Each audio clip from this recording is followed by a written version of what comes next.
On termine quand même avec une petite technique que je voulais vous donner, le petit bonus sur la cerise qui est en haut du gâteau.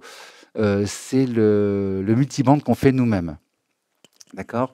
Donc effectivement, on va pouvoir compresser et faire plein de traitements. On avait vu avec ROR qu'on pouvait faire comme ça un multiband, voire mid-side, voire basse, médium, aigu, et traiter, faire des saturations différentes sur chaque bande de fréquence.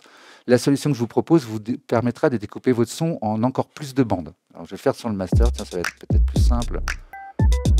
Comme ça, on va entendre le morceau. Très bien.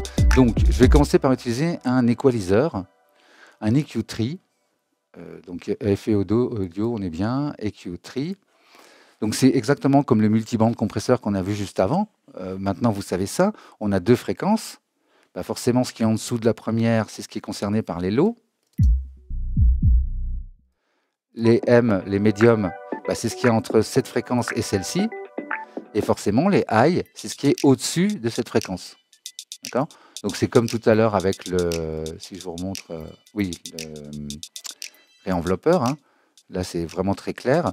Donc, si je mets par exemple 250 ici, et puis là, je mets 2,5 kg, ben voilà ce que je viens de créer avec mon EQ Tree. J'ai les graves, c'est ça, les médiums, c'est ça, les aigus, c'est ça. Donc forcément, j'ai besoin que de deux fréquences. La fréquence de coupure entre les aigus, les graves, pardon, et les médiums, et l'autre fréquence de coupure entre les médiums et les aigus. Et avec ces deux fréquences, je peux effectivement découper en trois. C'est exactement ce qu'on fait avec l'EQ Tree. Donc vous comprenez bien que si, par exemple, je groupe, donc clic droit, grouper, ici je laisse passer ce qui est en dessous de, allez, 100 Hz. Vraiment plutôt les subs. Hein. J'ai groupé, donc ici je vois mon groupe, à droite et à gauche, j'affiche ici les chaînes. Donc ça c'est les subs, je pourrais renommer, clic droit ou CTRL R. Clic droit, vous avez, oui, renommer, CTRL ou commande R.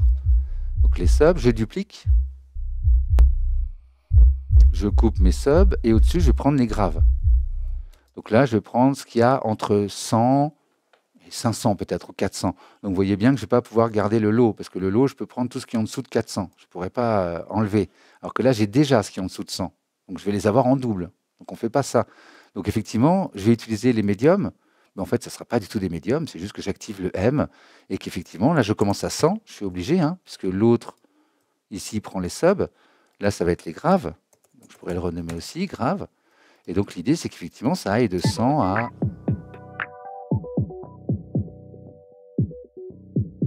Allez, 500. Vous trouverez sur Internet plein de découpages en 16 bandes, en 8 bandes, en 6 bandes, en 9 bandes, en 12 bandes, où ils vous donneront exactement les valeurs. Donc vous rapportez les valeurs ici, hein, le premier de 100 à 500, je duplique CTRL D, je renomme CTRL R, les médiums, et donc je suis obligé de partir de 500, parce que l'autre était terminé à 500, donc celui-ci, il faut qu'il commence à 500.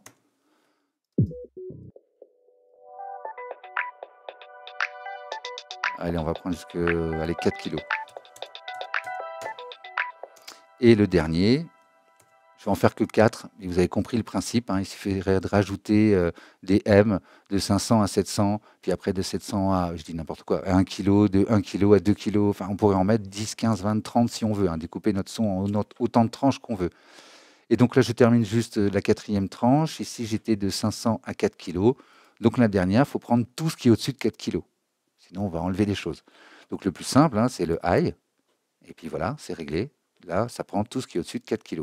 Donc, il n'y a que le premier et le dernier qui ne sont pas sur M, parce qu'en fait, le premier, bah, il prend tout ce qui est en dessous d'une certaine valeur.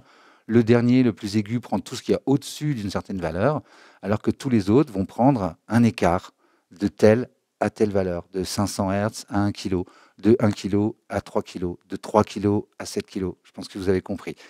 Donc, effectivement, là, je vais pouvoir... alors, attendez, je n'ai pas renommé. Celui-là, c'est aigu. Et donc, je vais pouvoir écouter séparément. Enfin, même, je peux tout activer. Normalement, ça ne change rien. Hein. C'est comme ça qu'on vérifie qu'on a fait un bon réglage. On l'active, on le désactive. Et en fait, notre split fréquence, moi j'ai appelé ça comme ça, hein, ça split nos fréquences. Donc, ça ne change pas le son, c'est normal. C'est ce qu'on veut. Si ça change le son, c'est qu'il est mal réglé. Mais sauf que là, l'avantage, c'est que chaque bande de fréquence, je vais pouvoir la compresser, la saturer, mettre tous les effets que je veux, pourquoi pas un RAW, pourquoi pas voilà, n'importe quel effet. Donc je pourrais mettre des effets que sur les subs, des effets que sur les graves, que sur les médiums, que sur les aigus. Notamment peut-être des effets de placement pour ouvrir la stéréo, etc. Mettre les subs en mono, mettre les graves. Bon, si vous connaissez ça, ça vous parle. Je vais pas vous expliquer tout ça. Mais disons que l'avantage, c'est que là, vous avez quelque chose que vous maîtrisez. Vous avez un volume. Si par exemple je voulais baisser les aigus de mon morceau, ils sont ici, hein. Donc, je pourrais très bien commencer comme ça. Je rajoute les graves.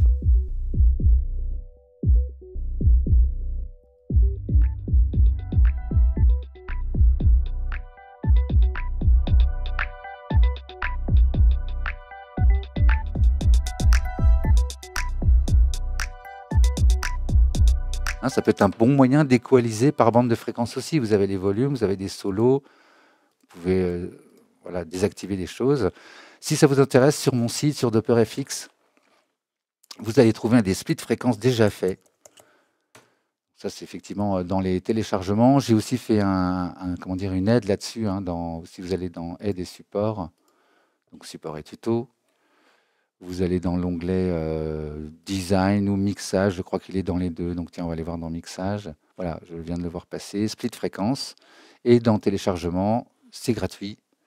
Je vous en ai préparé. Donc là, vous avez une vidéo qui vous explique tout ça, qu'est-ce qu'on peut mettre comme effet, pourquoi, à quoi ça pourrait servir, notamment dans le cadre du mixage. Et donc, vous avez dans les téléchargements ici, split fréquence 2, 3 et 4 bandes, avec des snapshots qui sont déjà faits, avec des réglages gain bas, gain médium, gain haut, fréquence bas, fréquence haut, comme ça vous découpez, puis après vous faites les gains, tout est prêt. Voilà, si ça vous intéresse, n'hésitez pas, tout ça est gratuit sur mon site.